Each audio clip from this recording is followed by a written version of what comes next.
Hi guys, welcome back to my channel. It's Carlita. So for today's video, I'm gonna react to Paro Paro, the official lyric video. Yan. So it was released like yesterday. So ngayon lang ako magre-react. Pero it's not too late. No? So ayun, marami na akong naririnig na comments doon tungkol sa Paro-Paro nga. And coming from the Blooms na umattend ng parang parang pre ano bang tawag doon? Um, may mental block ako. So, galing yan sa mga naririnig ko dun sa mga Blooms na umattend dun sa um, pre-listening ba yun? Listening party ng Bini Management para ipakita yung or iparinig yung mga upcoming songs ng Bini from the album Flames. So ayan, and yun nga, nauna na yung Paro-Paro. So ayun, naririnig ko na sinasabi nila na itong Paro-Paro ay um, parang pinsan or kapatid ng Carrera. So ayan, and syempre may snipset na tayo napakinggan. Nag-release na sila ng teaser para syempre ma-excite yung mga Blooms. And ayun, um, I'm so excited na mapakinggan to. Syempre bago na naman, bagong aabangan. And syempre dagdag additional dun sa ating playlist ng Bini songs sa Spotify. Yan, stream nyo na yan guys. And yeah, mas excited akong mapanood sila sa Binified, yung magiging performance nila. So yun guys, without further ado, let's watch this lyric video of Bini called Paro Paro. Lilipad, lilipad, ang paro-paro. Lilipad, lilipad, lilipad, lilipad. Grabe yung harmonization, simula pa lang nung kanta. Napaka-soft ng voices ni Maloy, Stacy, and Joanna. Para kang para kang butterfly na lumilipad nga sa kalawakan or sa hangin. So ayun, ang Bini talaga kilala talaga siya sa harmonization. Grabe, 'pag nagsama-sama na sila, isa lang talaga yung boses na maririnig. Lilipad, ang paro-paro. Lilipad, lilipad, sundan mo ako. Isang sulyap na mahiwaga, mabihaga ng aking hiraya. Sa kalawakan, ako'y malaya, sumasabay sa ihip ng tadhana. San man dalhin, kung ako'y papalarin. May feel siya na mapapaindak ka talaga no? Sa lyrics, siya hindi, ano ba 'to, parang butterfly talaga. Maraming pinagdaanan bago naging full bloom siya na butterfly, 'di ba? So ayun, let's see kung medyo pataas na ng pataas yung atake ng kanta. Mundo ay harding nais libutin. Gusto ko lang i-commend yung boses talaga ni Stacy pagdating sa low register siya pero ang linis niyang kumanta. Alam mo yun, ang linis niyang kumanta. At kukulayan ang alapaan, ating kalawakan ay magniningning. Di biro ang pinagdaanan ko. Mika. Noon kulay abo, ngayon ang tingkad. Parang gumamit sila ng low register voice. Kahit si Joanna ang baba ng atake. Siguro dahil yun lang, kalmado lang yung kanta, no? Hindi kailangan ng laging may pabirit or malakas. Pero ito, parang pantay-pantay sila nung register nung kanilang mga boses. And siguro yun yung nire-required talaga ng kanta. Itong makulay na pakpak na yung taglay ko na. Alam ko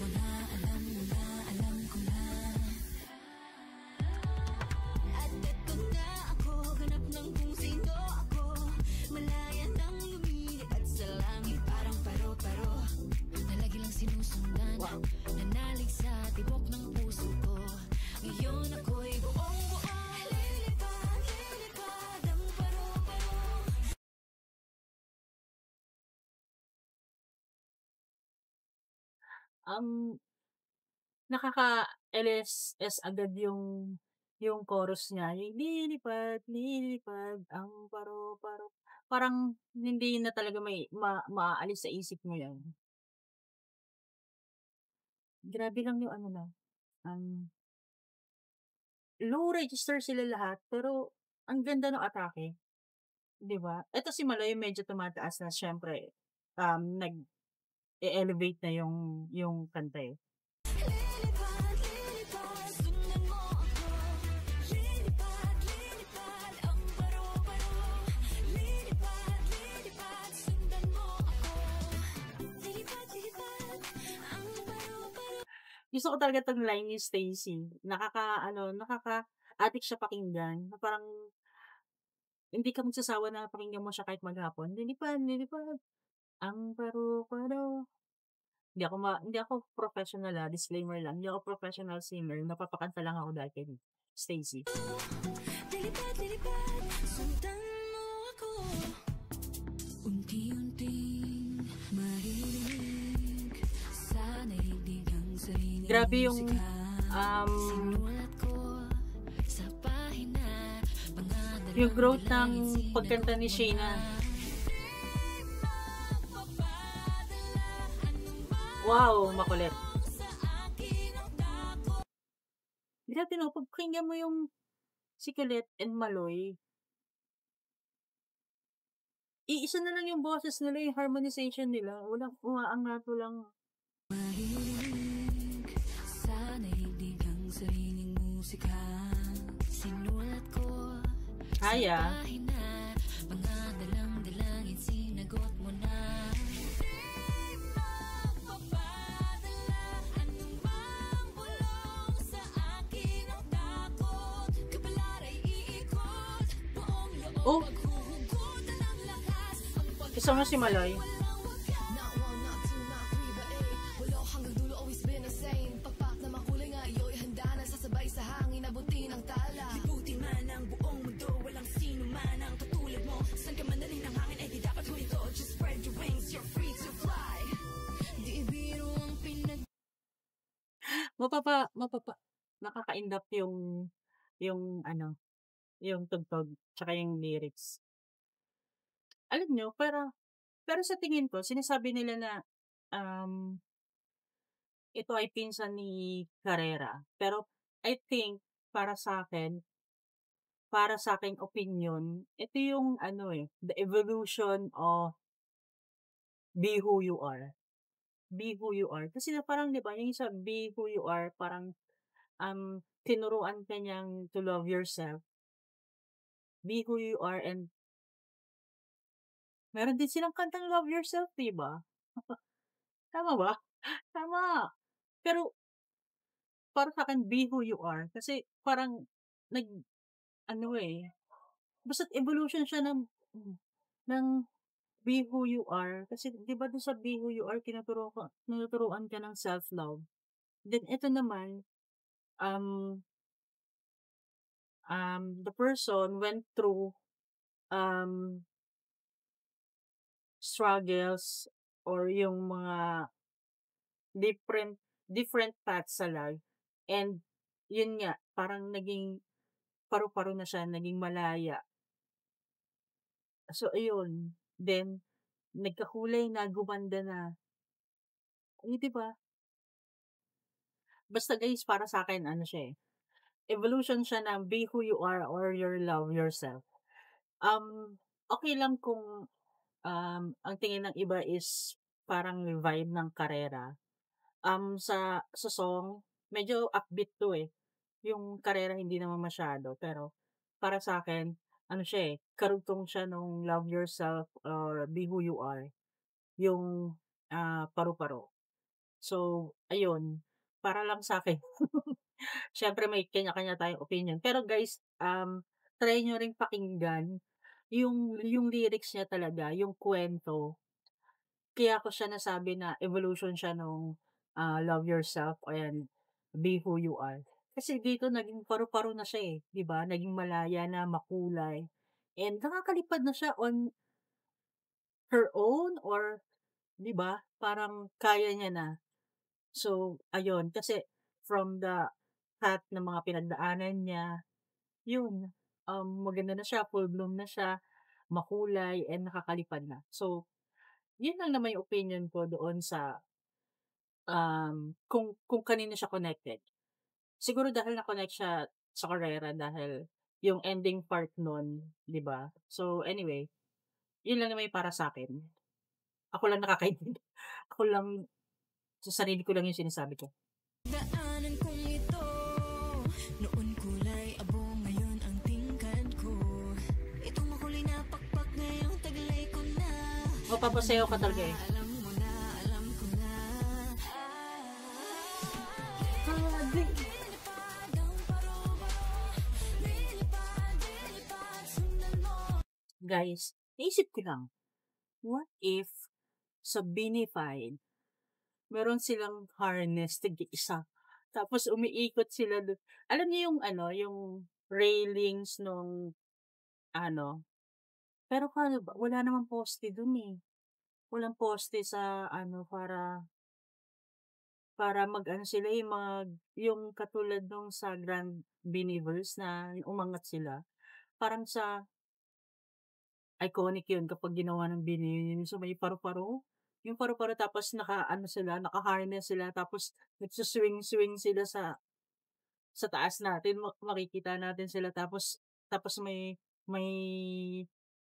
feather ba or basta't yung pakpak ng paru-paro, 'di ba? Para silang mga ano bang tawag dun, mga diwata, 'no? Pero yun nga, as paru-paro, manifesting gawin nila kasi 'di ba sinabi nila maraming surprises and, um, one time lang nila gagawin sa Benefied yun. So, I think and sana or if possible, why not, 'di ba, magawa nila yun? Kasi nagawa rin naman ng other international act yung mga ganong klaseng, um, mga tricks. Hindi naman, pero yung mga performance na gano'n. Pero medyo risky yun kasi siyempre, importante pa rin yung safety nung mga girls and nung mga nanonood. Pero kung risky siya, wag nang gawin. Pero kung, um, confident tayo na puwede nating gawin yun or handa tayo, why not, 'di ba? So, I'm calling the management of BINI, gawin niyo kung handa at safe and maraming medics na nakaabang. Pero wag na kung ire-risk lang naman, ng safety ng mga girls and siyempre yung mga nanonood. Pero why not? That will be iconic, 'di ba? Ang ganda nun tapos sa paru-paro pa, guys. Anyway, so malay mo marinig, 'di ba? Lilipad, lilipad ang paro-paro, lilipad, sundan mo ko. Lilipad, lilipad ang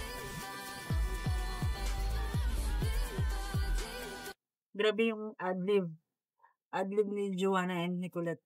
sundan mo ko. Lilipad,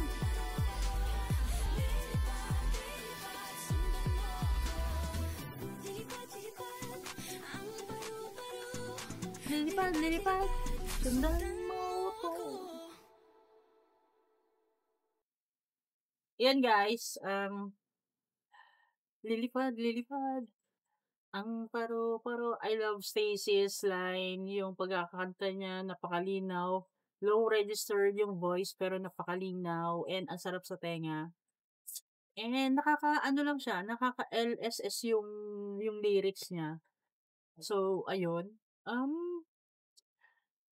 for me, for this EP, album, Paru-Paro, ire-rate ko siya as, so ito yung magiging standard kasi hindi ko pa naririnig yung iba. So, I think I'll give this a 7.5. 7.5 out of 10. So ayan, I'm so excited na marinig ko pa yung ibang songs. Balita ko ang parang sa mga napapanood kong clip or comments ng mga reactors or yung naka-attend dun sa pre-listening party ng album na Flames is ang nilu-look forward nila is yung Infinity and yung, Katabi. So, yung Infinity may siyempre Infinity siguro parang may pagka 8 na ano, 8 na vibe, then yung, Katabi daw siyempre R&B yan. So, um, looking forward para sa mga R&B songs ng Billy. So, yun guys, thank you so much for watching and I hope you like this video. And if you like this video, please like, share, and if you're not yet subscribed to my channel, please do so and please support my Patreon channel. Yun guys, or dito. So yun guys, thank you so much for watching and sana nag-enjoy kayo. Till next time.